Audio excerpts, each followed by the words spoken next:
5. Bonjour, je vous invite de passer 5 minutes avec un roast beef à Wexford, la ville jumelée avec Dee en Grande-Bretagne. Alors, tout d'abord, je vais parler de notre rencontre jumelage à Frankenau, en Allemagne, qui aurait lieu il y a une semaine maintenant.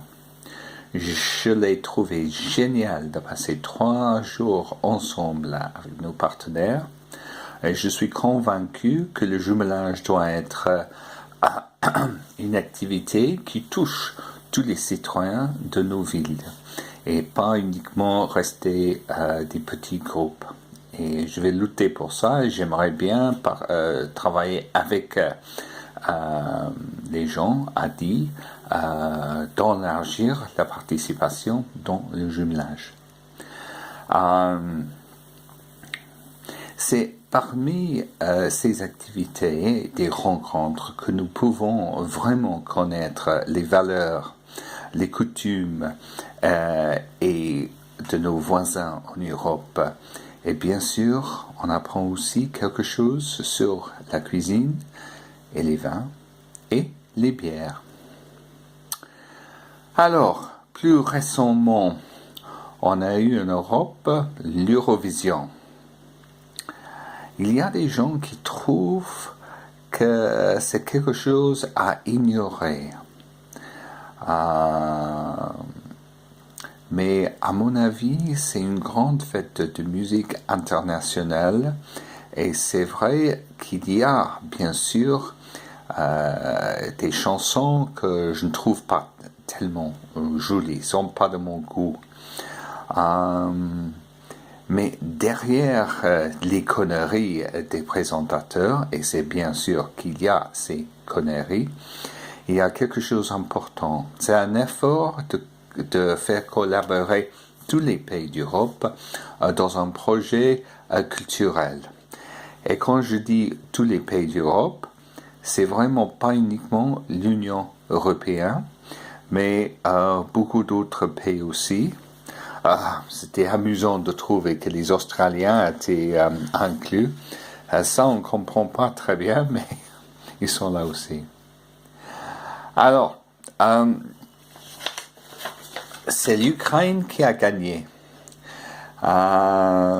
Et à mon avis, ils ont eu une chanson très très sensible et ils ont eu le droit de gagner. Mais il y a des gens qui commencent à disputer la validité de cette chanson en disant que c'était trop politique. Alors, j'ai regardé des paroles et même des traductions parce qu'il y a des sections qui sont en anglais et des sections en turc. Et c'est sûr que c'est un sujet assez difficile, mais à mon avis, ils ont eu vraiment le droit de chanter les événements dans leurs histoires. Et également, la France a fait la même chose avec Lisa Angel en 2015. La chanson N'oubliez pas. Elle parlait beaucoup plus clairement que les Ukrainiens de l'invasion d'une petite village. Ce village se trouvait dans le nord de la France. Et c'était vraiment clair qu'elle chantait la brutalité de l'armée allemande. Et franchement, ça fait une partie de notre histoire. Et on n'a rien entendu des Allemands au sujet de ces paroles en disant que c'était politique et pas acceptable. J'adorais N'oubliez pas de Lisa Angel et également la chanson 1944, 1944, qui venait de Ukraine cette année. Selon moi, ils ont bien fait et chapeau pour eux.